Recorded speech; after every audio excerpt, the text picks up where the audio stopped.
तस्वीर, इश्क की खूंटियाँ और जनेऊ। कहानी, रचनाकार हैं कमलेश्वर जी। वे 3 वेश्याएं थीं। वे अपना नाम और शिनाख्त छुपाना नहीं चाहती थी।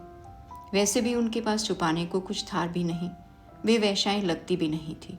उनके उठने बैठने और बात करने में सलीका था। मेकअप भी ऐसा नहीं जो अपना पेशा खुद बताने लगे। उनकी साड़ियाँ और ब्लाउज भी भड़काऊ नहीं थे। वे गुलदस्तों की तरह भीनी भीनी महक रही थी। कलाइयों में सादा चूड़ियाँ थी। महीना सावन का था। उनकी हथेलियों में मेहंदी रची हुई थी। उनके नाम न लिए जाएं, यही बेहतर होगा, तो इनके नाम 1, 2 और 3 रख लेना मुनासिब लगता है। आप इस पेशे में कैसे आई? 1, ये हमारा पुश्तैनी पेशा है। इसे मंजूर करना मुझे अजीब या तकलीफ दे नहीं लगा। यही लगा कि यही ठीक है, इसमें गलत क्या है। और फिर तब तक बाहर की दुनिया देखी भी नहीं थी। हमें क्या मालूम कि औरत किसी और तरीके से भी रहती है। और आप? मैं तो बस आ गई इस पेशे में। पहले मालूम ही नहीं था कि ये कोई अलग पेशा है। ये तो याद नहीं कि औरों की तरह मुझे इस पेशे में धूमधाम से बैठाया गया था या नहीं, पर पहली बार जो आदमी मेरे ऊपर आया उसने कुछ ऐसा दिया जिसका पता मुझे नहीं था। मैं डरी भी, सहमी भी। मैंने दर्द भी सहा, लेकिन सच कहूँ मैं अजीब से सुख में नहा गई थी। उस जिस्मानी सुख का मुझे पहले पता ही नहीं था। और आप? 3, मैं तलाकशुदा औरत हूँ। मेरे हस्बैंड ने मुझ पर तरह तरह से चढ़ाई की और बच्चे पैदा किए हैं। मैं अपने सारे प्यार के बावजूद उन तमाम बच्चों को संभाल नहीं सकती थी। शाहजहाँ की बेगम मुमताज महल की तरह 18 की उम्र से 29 की उम्र तक 11 बच्चे पैदा किए और मारपीट तकलीफें सही। तभी सोचा कि बच्चे भी पैदा करो और मारपीट भी सहो। इसका क्या फ़ायदा? जो पैसा देकर साथ सोएगा वह मारपीट तो नहीं करेगा।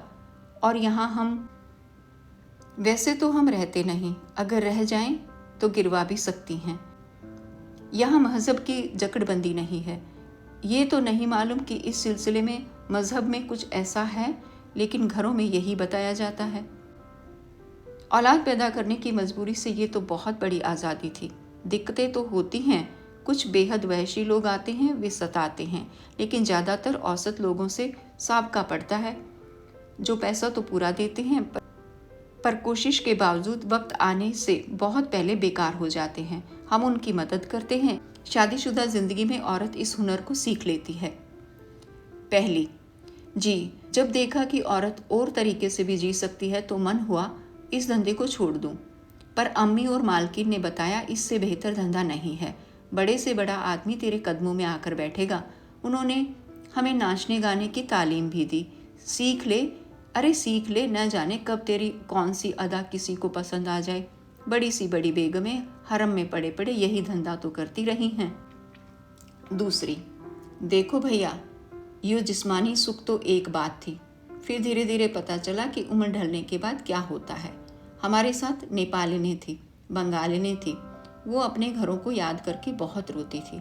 हमें तो घर का पता ही नहीं था। वो अपने घरों के बारे में बताया करती थी। एक के पास अपने छोटे भाई की तस्वीर थी, वह उसे छुपा के रखती थी। देख देख के रोया करती थी। तभी मैंने बगल में सिसकी सुनी। देखा तो पहली मुंह छिपाकर जार जार रो रही थी। मैं सकते में आ गया। उसके कंधे पर हाथ रखकर मैंने उसे चुप कराने की कोशिश की। वह कुछ संभली तो मैंने रो पड़ने की वजह पूछी। क्या तुम्हें कुछ याद आ गया था? हाँ, बहुत कुछ, कहते हुए उसने अपने पर्स से एक तस्वीर निकालकर सामने रख दी। इसमें मेरी 2 छोटी बहनें और भाई हैं। मैं भी इस तस्वीर को छिपा कर रखती हूँ। एक बार पकड़ी गई तो बहुत मार पड़ी थी। लेकिन क्यों? मालकिन ने मारा था। दोनों ने मिलकर मारा था। तुम्हारी मम्मी ने भी? हाँ, मैं पहले जो कुछ बोली झूठ बोली थी। ये मेरा पुश्तैनी धंधा नहीं है। मेरी मम्मी भी असली नहीं। वह मेरी मम्मी बनकर धोखा देती रही। ये तुम्हें कब पता चला? कैसे पता चला? एक बार टसर साड़ियों का सौदागर आया था। कभी कभी मालकिन हम लोगों के लिए उसी से साड़ियाँ खरीदती थी। वह गठरी बांध के लाता था। उस दिन बारिश बहुत थी। मम्मी बोली, बारिश की वजह से कोई सीढ़ियाँ चढ़ा ही नहीं, रुक जा, रात यहीं बिता ले। वह रुक गया। फिर सौदागर और मालकिन के बीच बड़ी फाश बातें होती रही। मुझे लेकर बताना भी मुश्किल है तो छोड़िए उन बातों को, लेकिन एक बात बताए बिना मैं बात पूरी कैसे करूंगी? वो सौदागर किसी और के साथ भी रात बिता सकता था, तो जितना मुनासिब लगे बता दो। मैं ही सामने थी और लड़कियां तो कपड़े बदलने चली गई थी। मालकिन ने उसे उकसाने के लिए तरह तरह की झूठी बातें बताई। मेरे बारे में बोली, अगर इसे रात को सोने वाला ना मिला तो दूसरे दिन भर ये हंगामा करती है, खाना पीना हराम कर देती है, इसके कुल्ले देखो। मैंने कनखी से देखा, सौदागर का जिस्म भड़कने लगा था। वो मेरे साथ सोने चला आया। सुबह वह चाय पीकर गठरी उठा के चला गया। फिर वह मेरे पास आने जाने लगा। एक दिन मालकिन और अम्मी को चकमा देकर मैं उसके साथ भाग गई। तब उसी ने मुझे मेरे घर वालों से मिलवाया। उसने सब कुछ पता लगा के रखा था। मेरी असली मम्मी मुझे देखकर बहुत रोई। अब्बा का इंतकाल हो चुका था। भाई बहन मुझे ताजुब से देख रहे थे। हम रोए धोए तो बहुत, लेकिन अम्मी ने मुझे घर रखने से मना कर दिया। क्यों? अब ये तो वही जाने। तो तुम घर वालों से अलग कैसे हुई? कैसे मालकिन के यहाँ पहुंची? अब याद भी नहीं। इतना याद है कि मैं यतीम खाने में थी। मालकिन मेरी इस अम्मी को लेकर वहाँ आई। इस अम्मी ने रो रो कर माथा पटक पटक कर सर तक फोड़ लिया। मैं इसे ही अम्मी समझी। आखिर कई दिनों बाद अम्मी और मालकिन मुझे ले आई। तब से यहीं थी। तो क्या बगैर कोर्ट पुलिस के ये हो सकता है कि कोई किसी को अपना बच्चा बताकर ले आए? हो तो नहीं सकता, पर होता सब कुछ है। उसी सौदागर ने बताया कि यतीम खाने वाले ने मुझे बेच दिया था। ओह, और वो सौदागर? वो कब तक साथ देता? अम्मी रख लेती तो शायद वो रिश्ता निभाता। लौटी तो बस ये तस्वीर लेती आई। इसे भी देने में अम्मी ने बड़ी हुज्जत की। कहते कहते वह फिर रो पड़ी। तीसरी ने उसे संभाला। दूसरी ने मुझे देखा। आपने जिस्मानी सुख की बात की थी, क्या आप उसे ही अंतिम सुख मानती हैं? नहीं, अब नहीं मानती। वह सब काफुर हो गया। आदमी मेरे सुख के लिए नहीं, अपने सुख के लिए आता है। एक बार एक शायर आए। ये नौकरी और शायरी साथ साथ करते थे।